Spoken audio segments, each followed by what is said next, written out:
Tema firman Tuhan hari ini adalah disertai sampai akhir zaman. Nah, ini tema yang sangat menarik Bapak Ibu. Dan sebelum kita masuk kepada isi tema, kita akan memulai dari Lukas pasal yang ke-24 dari ayatnya yang ke-50. Saya ulang kembali Bapak Ibu yang ada di rumah, kita bisa sama-sama membaca dan mengikuti ibadah live streaming ini dengan membaca dari Injil Lukas pasal 24 dari ayatnya yang ke-50 sampai ayatnya yang ke-53.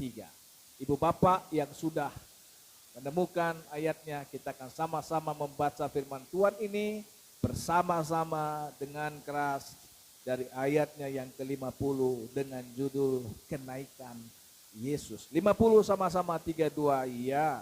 Lalu Yesus membawa mereka keluar kota sampai dekat Betania. Di situ ia mengangkat tangannya dan memberkati mereka. Dan ketika ia sedang memberkati mereka, ia berpisah dari mereka dan terangkat ke sorga. 52. Mereka sujud menyembah kepadanya, lalu mereka pulang ke Yerusalem dan sangat bersukacita. Mereka senantiasa berada di bait Allah dan memuliakan Allah. Puji Tuhan. Nah, Bapak Ibu yang saya kasih di dalam nama Tuhan Yesus Kristus, ini merupakan sebuah pembacaan firman Tuhan, saudaraku, dalam ibadah kenaikan Tuhan Yesus yang membuat kita tentu bersukacita dan bersemangat hari ini. Walaupun saudaraku, akhir-akhir ini saudaraku ada banyak hal yang mencuri sukacita kita, mencuri kebahagiaan kita. Tapi kita percaya saudaraku tidak ada yang bisa memisahkan kita dari kasih-Nya Tuhan. Amin Bapak Ibu. Kita percaya ibadah kita hari ini benar-benar akan memberkati kita saudaraku. Nah, kita memulai saudaraku dengan mengutip sebuah kalimat bijak. Berjalan dengan seorang sahabat di kegelapan lebih baik daripada berjalan sendiri dalam terang. Oleh Kellen Heller. Nah, saya ulang sekali lagi, berjalan dengan seorang sahabat di kegelapan lebih baik daripada berjalan sendiri dalam terang. Sahabat itu dikatakan seperti lampu penerang dikala dalam kegelapan. Sahabat itu bisa menjadi lampu penerang di dalam kegelapan. Sahabat itu bisa menjadi pegangan untuk memampukan kita berjalan di masa-masa yang sulit. Sahabat itu menjadi seorang yang bisa membuat kita tertawa ketika kita sedih. Dan begitu banyak kenangan yang berarti dari kata seorang sahabat. Ketika Yesus saudaraku memanggil murid-muridnya. Dengan latar belakang saudaraku, kehidupan karakter profesi mereka, pendidikan mereka. Dan mereka mengalami perjumpaan dengan Yesus. Dan Yesus katakan kepada mereka bahwa engkau adalah sahabat-sahabatku.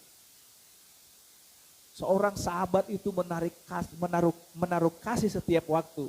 Dan seorang sahabat memberikan nyawanya kepada sahabat-sahabat. Yesus menempatkan dirinya sebagai sahabat bagi murid-muridnya. Ada sesuatu yang luar biasa Bapak Ibu. Kalau kita mengikuti pembacaan firman Tuhan tadi. Dari Kisah Rasul pasal 1 ayat 3, ini ada merupakan rujukan di ayat ini saudaraku. Kepada mereka yang menunjukkan dirinya setelah penderitaannya selesai dan dengan banyak tanda yang membuktikan bahwa ia hidup. Sebab selama 40 hari ia berulang-ulang menampakkan diri dan berbicara kepada mereka tentang kerajaan sorga. 40 hari telah berlalu. Yesus saudaraku nyata. Kebangkitan Yesus menghadirkan perubahan dalam kehidupan para murid-murid. Dulu saudaraku pada waktu Yesus mati mereka bingung saudaraku. Waktu Yesus mati di kayu salib mereka tidak berdaya. Mereka menjadi orang-orang saudaraku yang takut karena kematian Yesus. Mereka bersembunyi dalam rumah, mereka berdoa di sana. Kematian Yesus, saudaraku, membuat ada banyak orang, murid-muridnya pada waktu itu, saudaraku.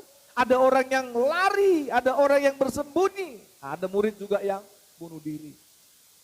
Kematian, perpisahan yang pertama membuat murid-murid saudaraku mengalami itu dalam kehidupan mereka. Tapi setelah Yesus bangkit,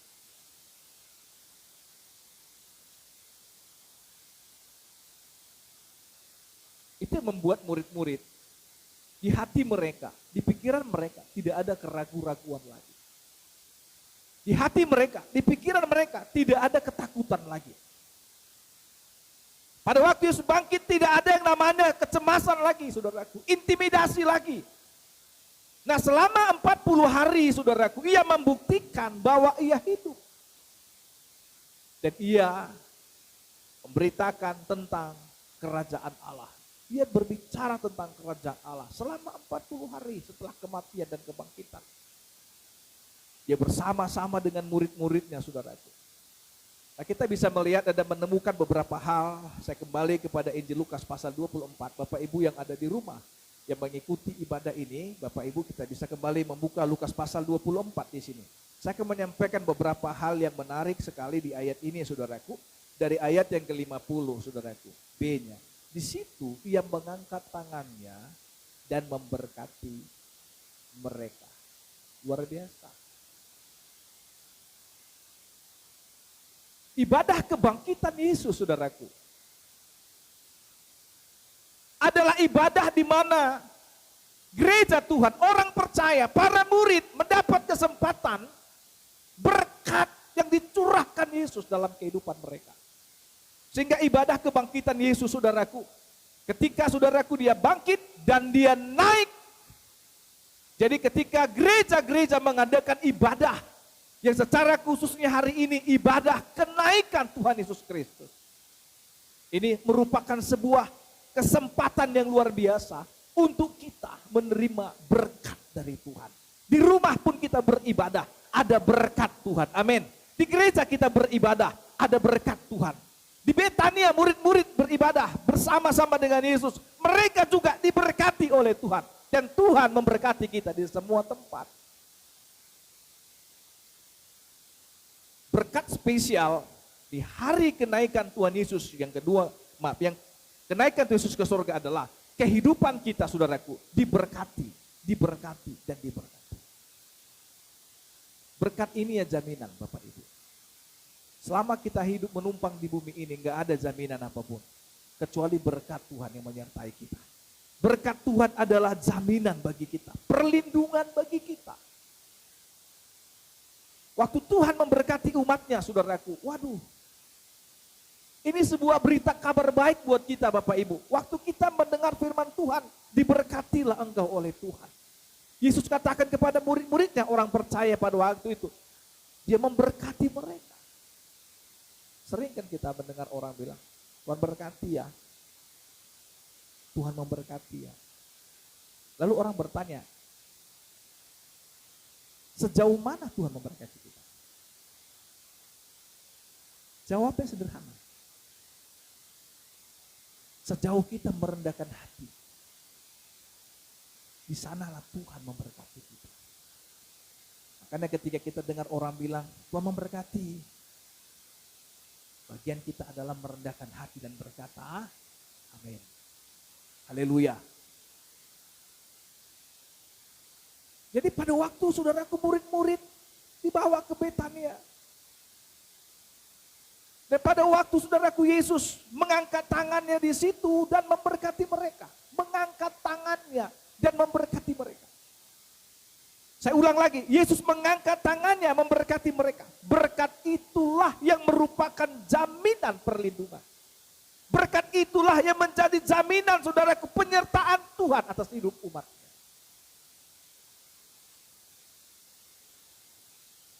Kalau bukan karena berkat itu, kita nggak ada sampai sekarang ini. Dan kita ada sampai hari ini. Itu karena berkat Tuhan, saudara. Di tengah-tengah pandemi COVID yang mengintimidasi, virus yang sangat menakutkan, dan hampir semua negara goncang karena virus ini. Tidak ada perlindungan, saudaraku. Selain ketika kita percaya merendahkan hati Dan hari ini ketika Yesus berkata, diberkatilah engkau, maka dengan rendah hati kita berkata amin. Itulah jaminan hidup dan penyertaan Tuhan dalam hidup kita. Amin Ibu Bapak. Sehingga ketika kita beribadah hari ini, ingat itu berkat Tuhan dalam ibadah kenaikan. Aku diberkati Tuhan. Ada jaminan Tuhan menyertai kita. Sehingga Tuhan akan membuat orang yang beribadah kepadanya dengan orang yang tidak beribadah kepada Tuhan. Tuhan akan membuat perbedaan antara orang yang menerima dia sebagai Tuhan dan Juru Selamat dengan orang yang tidak menerima dia sebagai Tuhan dan Juru Selamat. Tidak ada yang melarang ibadah. Siapapun beribadah, silakan beribadah. Tapi membuat perbedaan orang yang beribadah adalah kehadiran Tuhan di tengah-tengah umatnya. Amin Bapak Ibu. Penyertaan Tuhan di tengah-tengah umat. Ini bukan bicara agama, ini bukan bicara status saudaraku, apakah dia seorang pendeta, enggak bisa. Ini bicara tentang kasih karunia, sola grace. Setiap hari kita minta Tuhan kasih karuniamu bagiku. Dengan rendah hati kita bilang, Tuhan berkati aku. Lindungi aku. Doa Yabes itu saudaraku doa yang luar biasa. Saya kalau baca doa Yabes saudaraku, saya sangat senang. Waktu kita nyanyi, kiranya tanganmu memberkati aku berlimpah-limpah dan memperluas daerahku. Oke, main di E. Jangan mondok-mondok gue bang. Ayo, main di E dulu saudaraku. Saya rindu kita nyanyi semua pujian ini. Saudara nggak usah nafsir yang lain. Tapi kita bisa lihat ketulusan Yabes. Waktu dia mengalami sebuah tekanan, mengalami sebuah intimidasi, mengalami sebuah ancaman. Dia hanya berseru sama Tuhan. Amin Bapak Ibu. Nah Yabes bilang gini. Kiranya Engkau memberkati aku berlimpah. Yabes bilang apa? Tuhan perluas daerahku.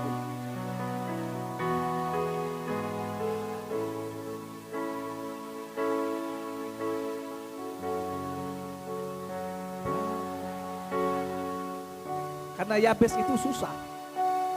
Yabes itu miskin. Yabes itu tertekan, tapi dia punya Tuhan.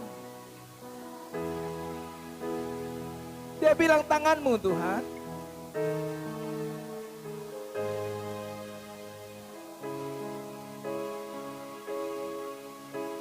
Dengan iman bilang, daripada petaka, lebih semangat bilang kepada Tuhan. Sehingga ketakutan tidak menimpa aku. Apakah doa itu terjadi atas Yabes? Semua yang dia doakan kepada Tuhan didengar Tuhan dan Tuhan diberkati Tuhan, dijauhkan dari sakit penyakit saudaraku, diperluas Tuhan daerahnya, dan apa yang dia doakan, yang dia minta, wah, dijawab dan didengar Tuhan. Jadi ketika dengar saudaraku, Tuhan memberkati, sejauh mana Tuhan memberkati? Sejauh kita merendahkan hati menerima berkat itu.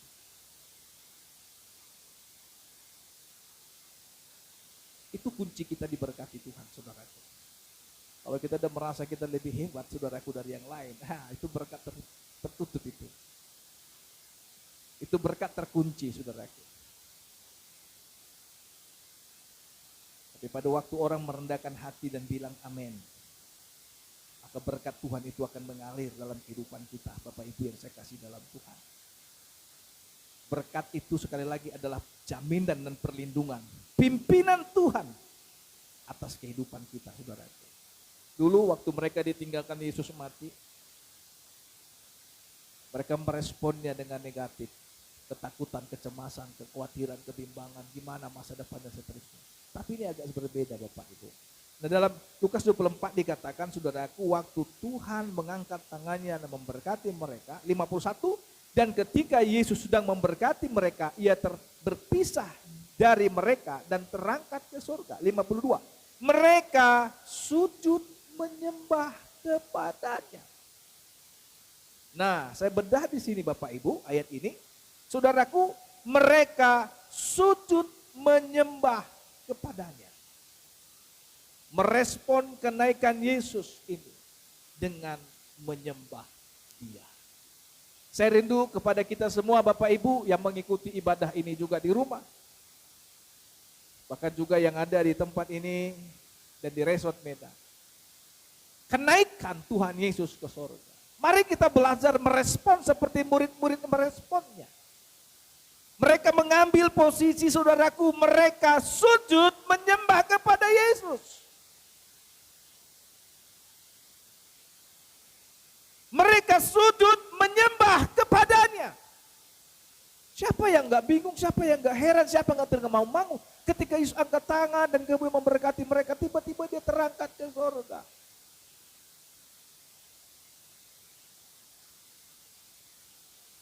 Suasana, situasi pada waktu itu, saudaraku. Ketika semua mata melihat dan mereka menjadi takjub dengan apa yang terjadi. Respon mereka adalah mereka bersujud, mereka berlutut, dan kemudian mereka menyembah. Orang bilang, saudaraku, di mana ayatnya Yesus mengatakan dirinya adalah Tuhan?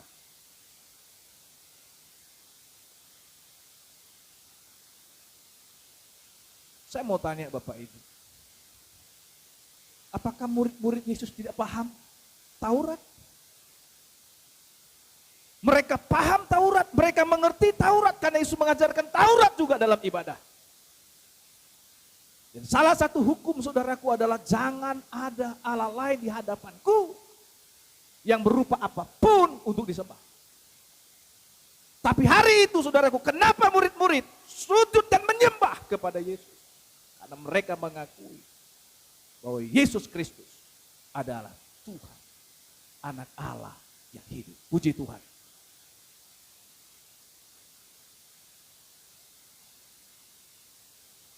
Murid-murid ambil posisi menyembah. Sehingga saudaraku, sekarang orang bilang, wah itu Yesus, itu bukan Tuhan. Dia adalah manusia. Orang bisa bilang, saudaraku, mereka bisa menentang dengan dalil apapun.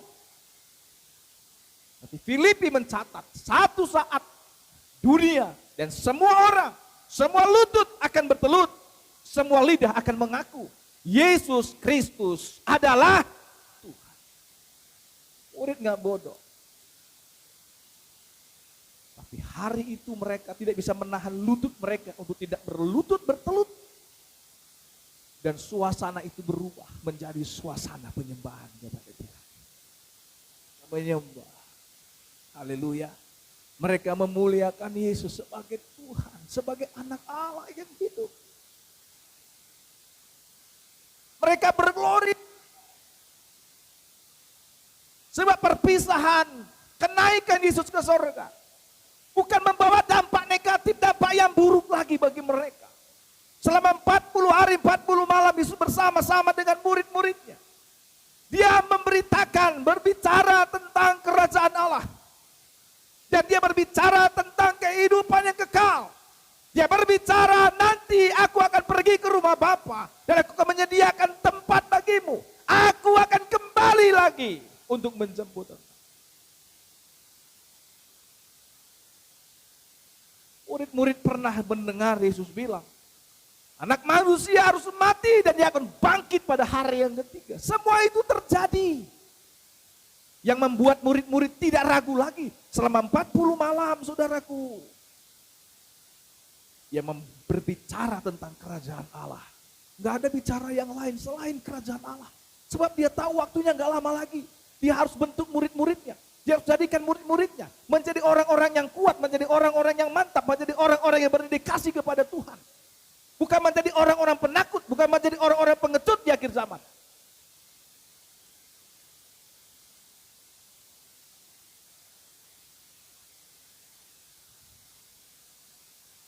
pujian tadi saudaraku luar biasa. Gak ada yang bisa pisahkan, kata Paulus. Aku dari kasih Kristus.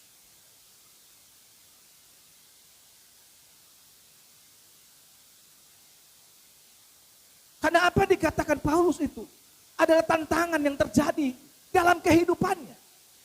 Dia nggak asal bilang kelaparankah? Dia mengalami kelaparan. Aniayakah? Paulus bilang 39 kali aku dicambuk.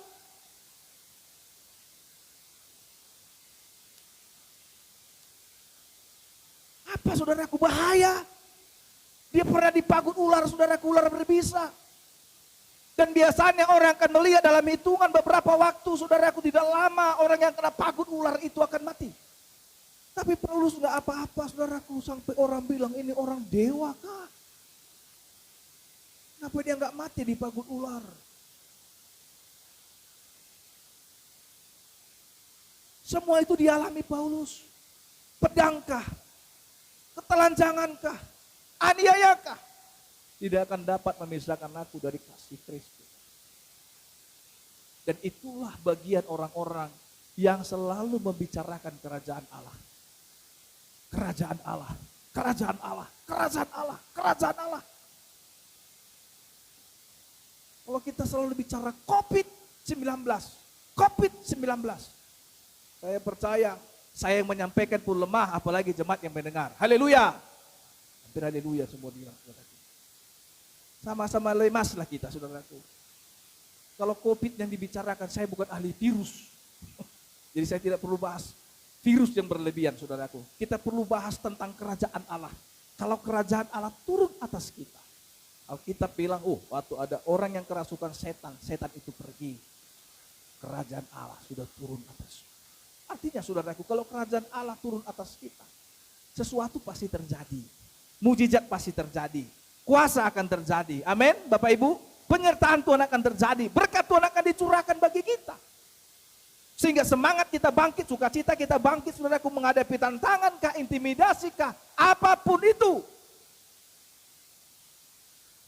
Berkat kenaikan Yesus membuat murid-murid, saudaraku, memahami dan semakin mengenal bahwa Dia adalah Tuhan.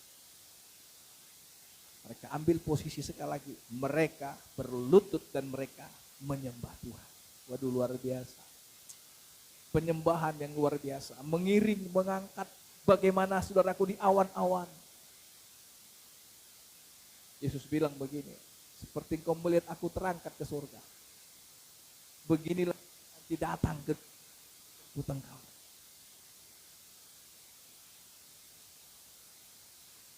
Aduh, saudaraku, betapa bahagianya para murid-murid, saudaraku, hari itu berpisah.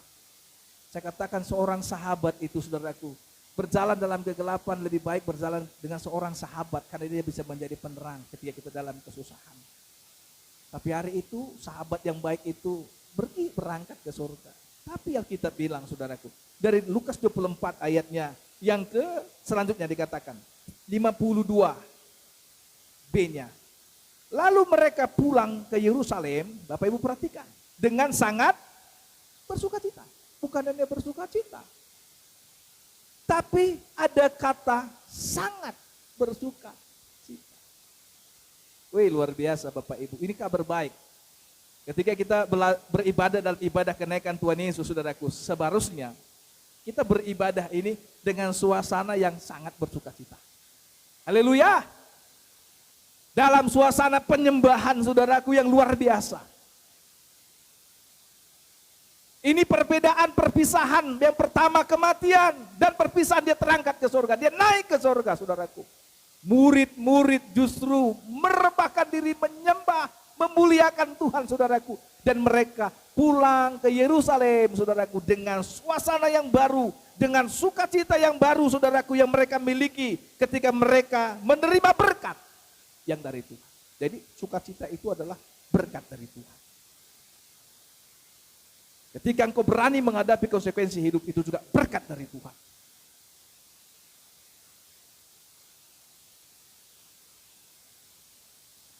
Nah, kita bersyukur spesial di hari kebangkitan ini. Kenaikan Tuhan Yesus ini. Jemaat Tuhan. Bisa lebih khusus beribadah saudaraku kepada Tuhan. Spesial datang kepada Tuhan. Sehingga ketika Tuhan naik ke sorga, dia duduk di tahta kanan Allah Bapa. Dan dia memerintah bersama-sama dengan Bapa. Dan dia menyediakan tempat bagi kita. Saya percaya dia pasti bilang sama Petrus, Petrus, aku ke sorga nanti, aku siapkan tempat untukmu. Pasti Petrus tanya ini, Tuhan, bagaimana tentang kerajaan sorga itu? Yesus ceritakan yang sebenar-benarnya. Kenapa? Apa yang dikatakan Yesus, saudara, kepada murid-muridnya, sehingga murid-murid bersukacita? Dia ceritakan tentang kerajaan Allah, saudaraku.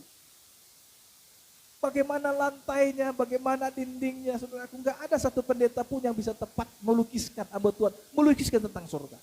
Kecuali dia yang turun dari sorga, yang apalagi yang enggak surga. Katanya lah. Tapi Yesus cerita tepat, begini. Dan dia bilang sama murid-muridnya, aku akan kembali kepada Bapa dan aku akan menyediakan satu tempat untukmu. Wah, di rumah Bapa aku banyak tempat tinggal. Satu buatmu ya. Satu buatmu ya Petrus. Satu buatmu Yohanes. Wah, semua murid-muridnya saudaraku bilang, amin, bersukacita, senang semua saudaraku karena ada apa? Ada tempat dalam kerajaan surga. Mereka pulang dengan gembira. Nah, saudaraku, yang terakhir dikatakan, saudaraku, ayat 53, ini hal yang mengubah kehidupan mereka. Saya katakan, saudaraku, kenaikan Yesus harus mengubah kehidupan kita. Nah, Lukas 24 ayat 53 dikatakan, mereka senantiasa berada di dalam, sama-sama bilang, berada dalam bait Allah. 3, 2, ya. Berada dalam bait Allah dan memuliakan Allah. Saya lihat ada perbedaan yang luar biasa sekali. Waktu Yesus mati selama 3 hari meninggalkan mereka, mereka sembunyi. Tapi pada waktu kenaikan Yesus ke sorga, murid-murid berbeda. Mereka datangi markas Yahudi. Mereka masukin saudaraku tempat yang namanya peribadatan orang Yahudi. Mereka bertemu dengan ahli Taurat orang Farisi di sana. Mereka tidak takut. Alkitab bilang, saudaraku, di Yerusalem mereka senantiasa beribadah di bait Allah dan memuliakan Allah. Mereka bukan lagi jadi orang-orang penakut. Naikkan Yesus ke surga, membuat spirit mereka, semangat mereka, roh mereka itu. Buat mereka bukan menjadi orang-orang yang penakut, tapi menjadikan mereka menjadi orang-orang yang berani. Bayangin, jadi senantiasa mereka menguasai tempat peribadatan. Mereka masuk ke rumah ibadah. Mereka senantiasa beribadah di sana. Mereka senantiasa memuliakan Allah di sana. Mereka nggak peduli, adakah orang Farisi di situ, adakah ahli Taurat di situ, saudaraku, adakah orang-orang Saduki di situ, nggak persoalan. Dia masuk ke markasnya Yahudi. Untuk apa? Untuk memuliakan Tuhan, saudara. Itu berkat. Saya buka ini supaya kita tidak terlalu takut menghadapi situasi dan akhir zaman. Sama seperti tema firman Tuhan pagi hari ini buat kita. Disertai sampai akhir zaman. Bapak Ibu yang saya kasih dalam Tuhan, Bapak Ibu tahu akhir zaman itu bicara tentang eskatologi. Apa yang terjadi di akhir zaman Bapak Ibu? Kita buka sebentar. Injil Lukas pasal 20. 4, saya kok tidak salah sebentar Bapak Ibu. Ya, ketika Lukas 21 ayat yang ke-25.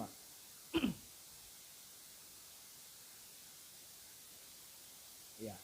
Kalau disertai Tuhan, saudaraku, ya, disertai di tengah badai, disertai di tengah-tengah topan, itu luar biasa. Nah, ini yang terjadi Lukas 21 ayat yang ke-25.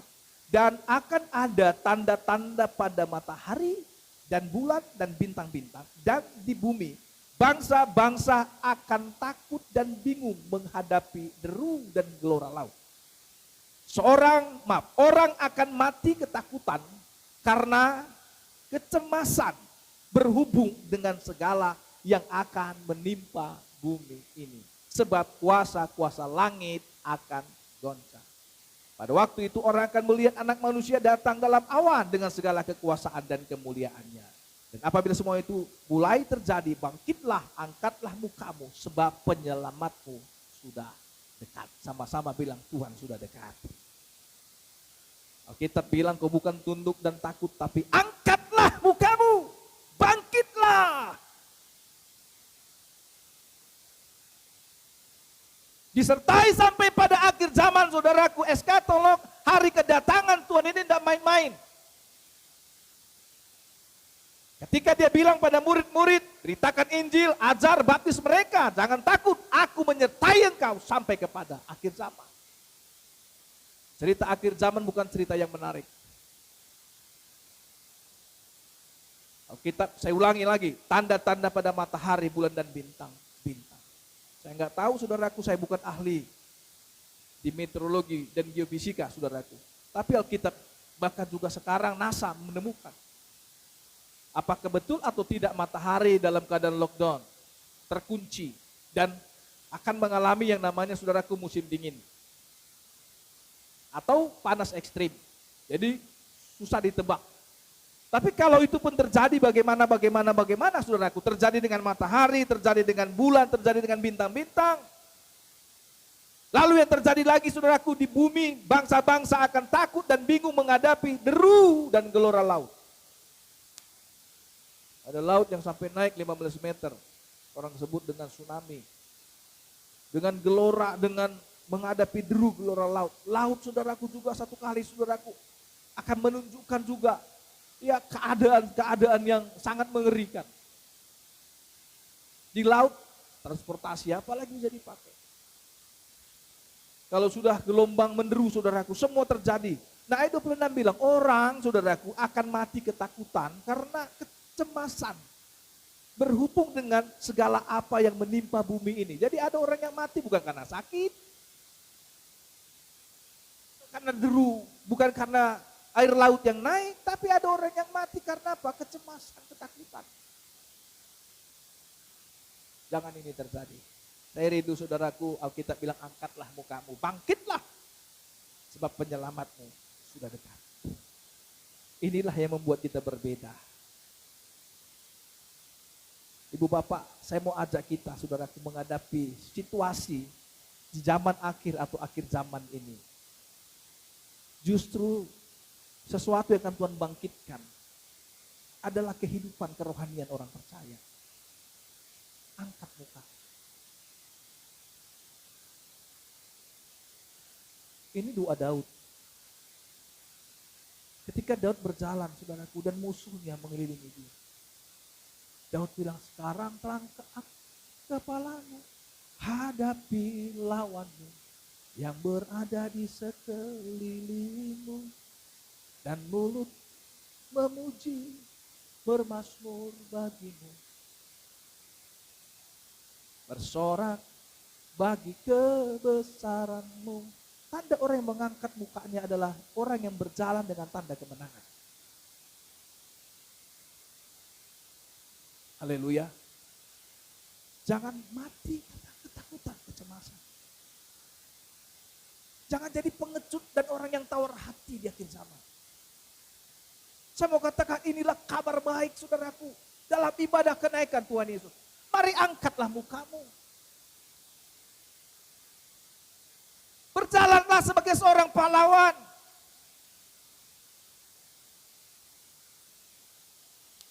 Ayub bilang, yang kutakutkan itu yang terjadi.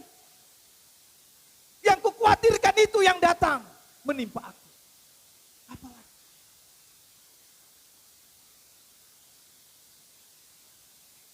Saya gumuli yang menjadi tema dalam ibadah kenaikan Tuhan Yesus, saudaraku. Disertai sampai akhir zaman.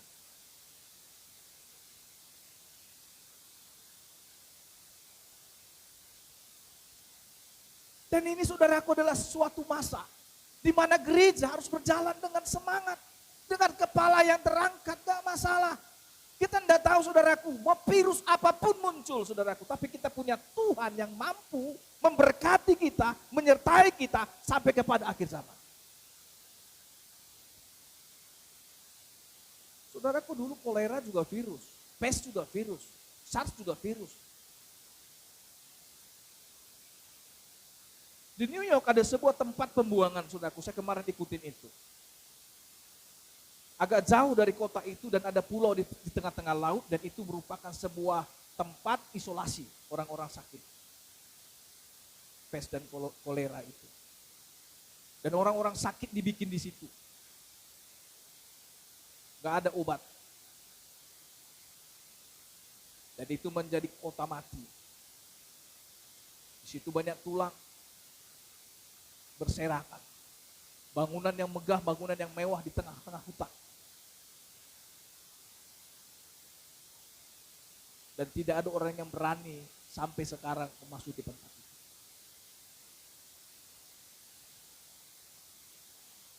Hampir ratusan tahun yang lalu.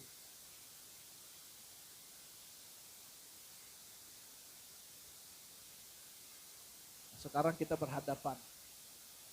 Kita bukan berperang dengan hal-hal yang lain. Tapi kita sedang berperang dengan keadaan, saudaraku. Di mana orang adakan banyak yang mati ketakutan. Tapi saya rindu Bapak Ibu yang saya kasih, yang saya cintai dalam Tuhan. Hari ini dengar baik firman Tuhan. Jangan jadikan dirimu menjadi orang-orang yang penakut di akhir zaman ini. Tapi yang Tuhan mau adalah angkatlah mukamu, bangkitlah. Ingat janji Tuhan. Pada waktu dia naik ke surga, aku memberkati engkau. Berkat Tuhan cukup bagi kita. Amin. Saudara nggak perlu tawar hati menghadapi hari esok.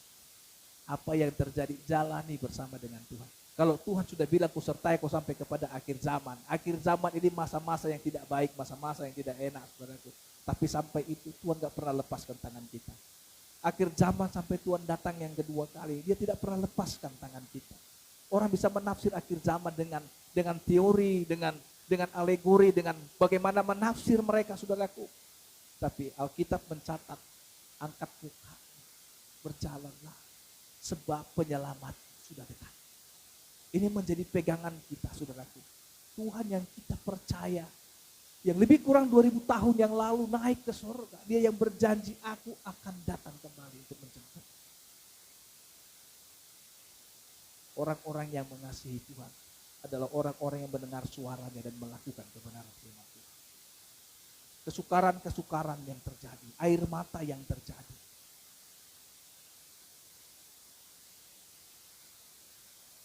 Saat kita mengenal Yesus, saudara, mengenal pribadi yang begitu baik buat kita. Orang percaya sebenarnya angan-angannya bukanlah di bumi ini, gitu. Ada pujian yang menceritakan ini. Coba main di C sebentar. Beat saja temponya. Saya percaya Bapak Ibu yang di rumah juga tahu lagu ini.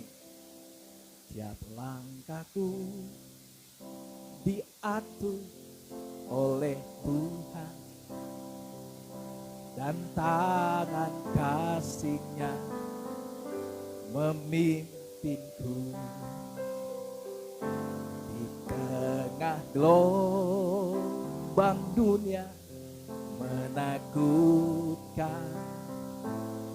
Hatiku tetap tenang teduh. Tiap langkahku, tiap langkahku, ku tahu Tuhan yang pilih ke tempat tinggiku dihantarnya hingga sekali nanti. Hingga sekali nanti aku tiba di rumah Bapa surga yang bakal. Bait kedua. Di waktu imanku mulai goyang dan bila jalanku hampir sesat. Yuk kita bilang, ku pandang juru selamat, ku pandang juru Juru selamatku yang esa. Aku kuat. Aku kuat. Sebab, yuk sama-sama. Oh, haleluya. Tiap langkahku, ku tahu Tuhan yang pimpin ke tempat tinggiku dihantarnya, hingga sekali nanti aku tiba di rumah Bapa surga yang bagai. Hingga sekali nanti, hingga sekali nanti aku tiba di rumah Bapa surga yang bagai. Perjalanan kita, perjalanan menuju tanah Kanaan. Amin Bapak Ibu, itulah perjalanan ke rumah Bapa. Ibu Bapak yang saya kasih dalam Tuhan, cita-cita kita sebenarnya harus ke sana. Nah, saya kagum juga ini pencipta lagu ini saudaraku.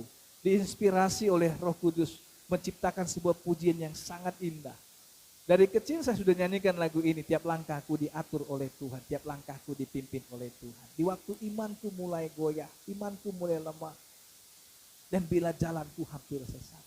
Tapi pandang dulu selamat, aku kuat sebab Tuhan. Saudaraku, itu juga menjadi pagi hari ini. Amin Bapak Ibu, aku kuat. Bilang sama-sama, bilang aku kuat. Lebih keras lagi, aku kuat. Jangan tunduk berjalan. Kita nggak tahu Bapak Ibu besok apa lagi mengintimidasi. Saya selalu berpegang kepada satu ayat firman Tuhan dalam Maliaki bilang Tuhan akan membuat perbedaan orang yang beribadah kepadanya dengan orang yang tidak beribadah. Saya pernah dengar kesaksian seorang hamba Tuhan dari desa. Sederhana kesaksiannya. Dia seorang hamba Tuhan tapi dia seorang petani. Dia seorang hamba Tuhan tapi dia seorang yang memelihara beberapa ekor ayam. Dan itu adalah kehidupan Tuhan di desa-desa. Tapi dia bilang, amang luar biasa Tuhan tai. Kuasoni tangiang. Man unihala marmatean. Ale bolo manuk tak dengan menang saya dan amar saya. Ibat juga saudara. Kuasoni tangiang. Ladang orang saudaraku habis dia dimakani tikus saudaraku hasil ladangnya. Tapi Tuhan ini saudaraku enggak dimakani tikus ladangnya. Alani tangiang. Saudaraku ternyata waktu dia berdoa Tuhan juga buat perbedaan saudaraku. Haleluya. Waktu orang beribadah kepada Tuhan. Ini kesaksian yang sederhana. Tapi kesaksian itu membangun. Mondok-mondok manuk nihala. Mondok-mondok. Medebu, hormate. Ini depe. Siap. Gimana? Enggak mati juga. Hebat juga orang dulu. Kalau sekarang saudaraku, jangan lagi makan flu burung itu. Oh yalang flu burung. Bodoh musai nama ngalangi hona flu burung. Nah. Ayamnya tewas, yang makan pun tewas. Tapi bisa saudaraku ayam hamba Tuhan ini aman gitu saudaraku, dipelihara Tuhan. Itu sederhana kesaksiannya. Tapi itu membangun motivasi kita. Kita punya Tuhan yang gak berubah dulu sekarang sampai selama-lamanya. Amin Bapak Ibu. Kita dipelihara Tuhan. Tapi kalau kita diintimidasi, gak jonok be covid, nggak sa ison katanya saudaraku. Biar mahita. Wah pegawai yang sana sekarang sudah kena covid. Biar mahita. Pertiga-tiga dona ngahona covid. Covid. Ya saudaraku di Batam itu. Ketua ini mahita dan saya sudah di sana teh. Pertiga-tiga lapik namun saya ngarep kita. Lalu harapan kita saudaraku. Sehatlah semua. Itu aja. Jadi kita nggak tunduk jalannya kata Tuhan. Ayo kuat. Aku kuat sebab Tuhan dekat. Itu aja saudaraku. Sehat. Ingat saudaraku, perkatakan doa itu adalah sebuah perkataan itu adalah sebuah doa saudaraku. Aku sehat.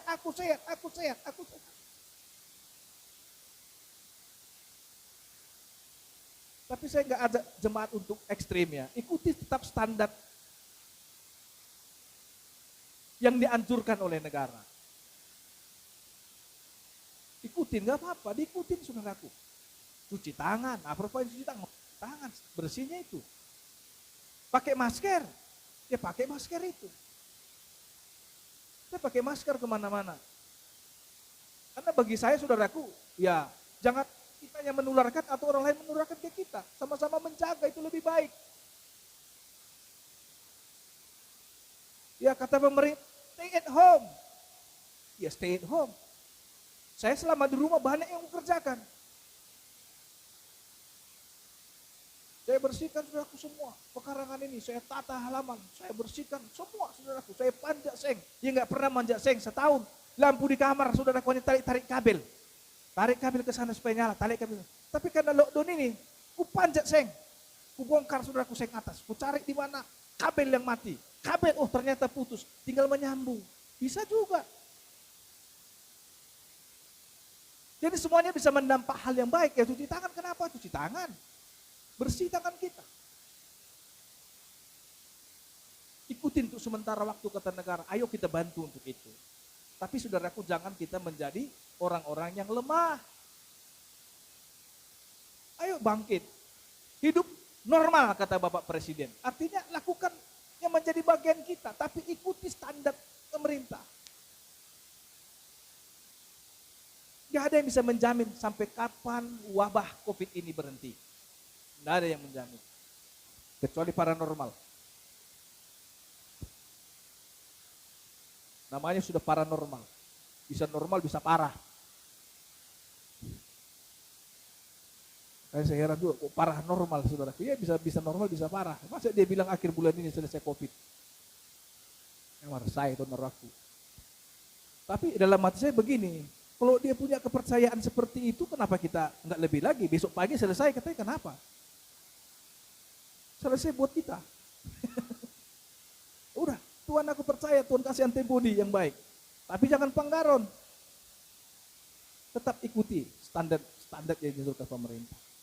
Saya lihat jemaat semua, beberapa yang hadir di tempatnya saudaraku, mengikuti standar yang dianjurkan oleh pemerintah. Pakai masker. Jarak diatur, saudaraku. Penuh di sini, ada di luar. Saya senang di sini, saudaraku. Kenapa? Karena jemaat satu ya. Kalau kita bikin begini, saudaraku. Saya sampai bikinnya. Kalau ada yang asli ori, kenapa cari kawin?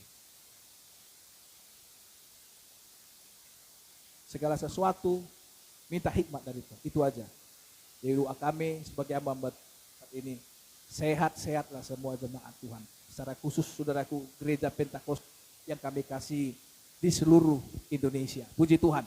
Gereja-gereja yang ada di seluruh Indonesia. Kita berdoa untuk pemerintah kita dengan kebijakan-kebijakan yang Tuhan kasih. Ya, dan juga tanah bangsa kita ini saudaraku cepat selesai dari COVID-19. Sehingga kita bisa bekerja baik ya dengan kehidupan yang baik. Gak ada yang mustahil bagi Tuhan. Inilah kadang-kadang mujizat itu terjadi di titik terakhirnya. Pada saat kita gak mampu lagi, Tuhan turun tangan. Amin. Siapa bilang kusta bisa pulih? Tidak ada kesehatan yang bilang kusta pulih kembali. Tapi Yesus bisa lakukan itu, saudaraku. Tahirlah ia kembali. Tahu tahir, saudaraku? Kalau jarinya sudah habis, jarinya sudah habis. Kalau Tuhan sembuhkan tahir, seperti tangan anak bayi lagi. Ada lagi jarinya, saudaraku. Kulitnya kembali baik. Itu Tuhan kalau kerjakan, saudaraku. Nggak ada yang mustahil. Waktu kita nggak sanggup lagi, Tuhan, aku nggak sanggup lagi. Tuhan turun tangan. Itu namanya mujizat. Nah, kalau negara kita, kota kita, gereja kita membutuhkan mujizat, marilah saudaraku, berkat Tuhan dalam ibadah kenaikan ke surga. Ingat firman Tuhan ini, Dia berkati kita. Yang kedua, saudaraku, seperti janji Tuhan tadi, kita akan pulang menjadi orang-orang yang menyembah Tuhan. Pulang dengan sukacita. Amin Bapak Ibu, dan memuliakan Allah di dalam hidupnya. Ini yang berkat Tuhan saudaraku dalam ibadah kenaikan Tuhan Yesus ke surga. Jadilah kita menjadi orang-orang yang menyembah Tuhan di dalam roh dan kebenaran. Jadilah anak-anak Tuhan yang selalu di hatinya hidupnya bersukacita. Jadilah saudaraku orang-orang yang selalu mengalami berkat Tuhan dalam kehidupannya. Ingat, berkat Tuhanlah jaminan bagi kita untuk disertainya sampai kepada akhir zaman. Baik, demikian firman Tuhan buat kita Bapak Ibu yang saya kasih dalam Tuhan. Kiranya berkat Tuhan dalam ibadah kenaikan Tuhan Yesus ke surga disertai sampai kepada akhir zaman.